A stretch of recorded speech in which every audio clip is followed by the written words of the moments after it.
It is all about the elections, and we begin with the ballot question that could fundamentally change the way you choose candidates for the general election. Amendment 3 asks voters to open primaries to all voters, including those with no party affiliation, to choose the candidates for state legislature, governor, and cabinet. The two top vote getters, regardless of party, would then advance to the general election ballot. There are strong arguments for and against Amendment 3. And with us today, Glenn Burhans, chair of the All Voters Vote initiative that put Amendment 3 on the ballot. He's an attorney joining us from Tallahassee, and attorney Sean Shaw, former state representative, founder of People Over Profits and against the so-called jungle primaries. And he is with us from Tampa. Gentlemen, good morning. Hey, good morning. Good to see you. Good morning. Thanks for joining us. All right, let me just briefly ask both of you, make your case for and against Amendment 3. Glenn Burhans, why don't you begin? Well, our political system is broken. As anybody knows, we've become very highly polarized and our political discourse has become very divisive. And I think a key reason of that is because in Florida, we are leaving out 28% of the electorate. 3.5 million voters are shut out of the process. These are voters who are legally qualified to vote, legally registered to vote, and pay taxes to fund the elections that they're blocked from participating in. I think if we give voice to those voters, including the 1.5 million minority voters who shut out of the process, we'll have a much more diverse result and a result in elections that fully and fairly reflects Florida's diversity. All right, and if we can, Sean Shaw, bring us your point of view against Amendment 3. Is it principally because you believe that this system would bleach the primary system, make it much harder for Black or Hispanic candidates to be elected? Yes, simply yes. I actually agree with much of what my opponent on the other side said, but the problem with this proposal, Amendment 3, is that it goes a step further than just allowing NPA voters to participate in primaries. It totally does away with partisan primaries completely, such that essentially Republicans and Democrats and everybody now would vote in a giant primary. And that's the issue I have with it. That now, as a Democratic candidate, for example, you've got to appeal to NPAs and Republicans. And when you start doing that, that leads to the bleaching, so to speak, even more so. And that's principally why I'm against it. You know, I want to delve into that concept in just a moment. But Glenn, I want to pick up on Sean's point there. I think a lot of people that I'm hearing really would love to see the primaries open, just not in this particular method with that everybody on one ballot, top two go to the general. So why was this particular method what made the ballot? Well, Glenda, if I could just correct something that the representative got wrong. Amendment 3 would not prevent the parties from selecting their own candidates in a system that they choose, in a system that they pay for. So they can still nominate their own candidates. That doesn't change with all voters vote. They would just, of course, have to run in the top two runoff election. Now, to get to your point, the reason why we think all voters vote is the way to go is because it gives the voters the most flexibility and freedom to choose candidates who best reflect their views. People shouldn't be forced to join a political party just to cast a ballot that matters, just to cast a vote for who's going to represent them. Compelled association is the stuff of communist and socialist regimes. It shouldn't be the law in Florida. Yeah. Sean Shaw, as it happens, I am NPA, as I should be, as a political reporter, no party affiliation.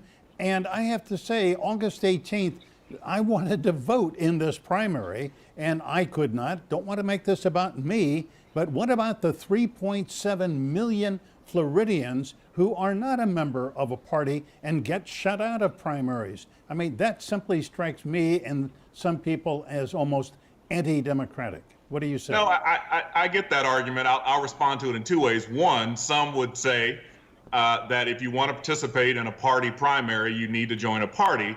But number two, I think I would even agree that in some way I would be in favor of allowing NPAs to participate in the primary process. Again, to your co-host point, I just don't think this is the way to do it. Well, what would be the way? This is a way that is not good for minorities, not good for progressive candidates. And I think that latter point is something that as part of the reason they're doing this. You know, But Sean, though, certainly, that's almost antithetical, because what you said before really resonates. In a primary, you have candidates who may be pretty moderate candidates, whether Democrat or Republican, who in a primary play to the extremes because it is the most partisan voters who come out on primary day. And to your point before, in a primary where everybody's voting, wouldn't that make a candidate be forced to appeal to the broadest part of the electorate with a much more moderate and conciliatory platform?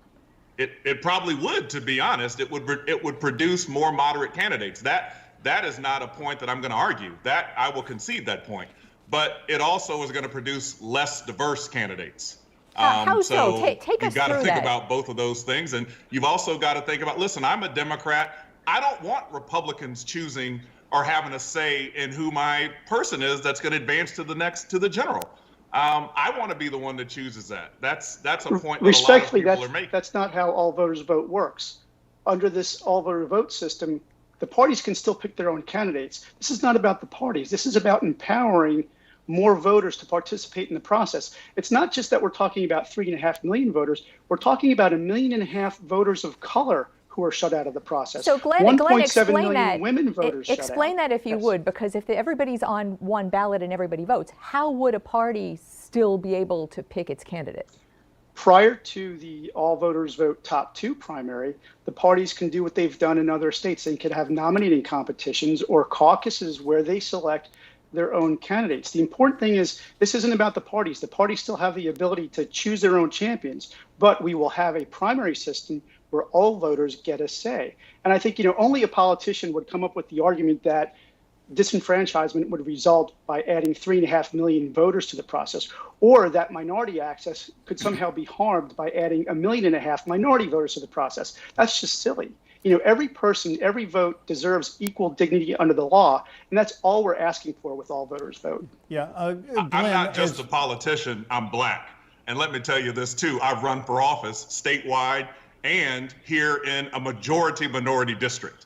And it is just a fact that when you start taking down the Black voter electorate from a 70% to under 50%, you inherently reduce the ability of Black people to get elected. I'm not saying they cannot, I'm not saying they will not, I'm saying it makes it much more difficult when the Black voter share, as it will in certain state Senate seats, goes from 70 down to 40. So I'm not just a politician, I'm also someone who has experience not just from running, but from being a minority and having to run in these races. And I gladly voted for you when you ran for Attorney General, but what you're forgetting, Representative, is that in 2022, the state is going to go through reapportionment. If adopted, all voters vote would become effective starting in elections in 2024. So it's incumbent upon the legislature, when these districts are redrawn 2 years from now, that they follow the law, that they draw the districts fairly and not abridge the right of minorities. So the only way that minority access districts can be adversely affected is not by letting all voters vote. It's if the legislature fails to follow the law during reapportionment. And I pledge, Representative Shaw, to stand shoulder to shoulder with you to make sure that we hold the legislature to account, to make sure that not only do all voters get to vote, but every voice, including minority voices, are heard in the electoral process. Yeah, Glenn, I need to get in here and ask you a kind of a money question. This amendment really was going nowhere, collecting signatures. Some signatures until Mike Fernandez, the billionaire Coral Gables healthcare good guy. I like him. He's a friend of mine. He donated $6 million to this cause, which led one of the critics, a Democratic state senator, to say essentially this is a dilettante billionaire who has had a tantrum and is trying to get this on the ballot. What's your response to that? I think that's shameful. And, Mike is a friend of mine as well. He's a great American. He came from literally nothing, an immigrant. He built up successful businesses, and he's been a philanthropist and championed many great causes, including immigration reform. And, it's funny, the same politicians that try to denigrate him now tripped all over themselves to take his money when it suited their purposes. But now that he wants to reform a broken system, Like you, he's an NPA. Like me, he's an NPA. He wants to fix a broken system, but now the politicians have a problem with him doing that. I think it's shameful, but I guess it's not to be unexpected coming from politicians. Well, we know he is putting his money where his mouth is, and to that degree, we salute Mike Fernandez, and we thank both you, Sean Shaw in Tampa, thank you, and also Glenn Burhans in Tallahassee. For framing those arguments really well. Appreciate your time.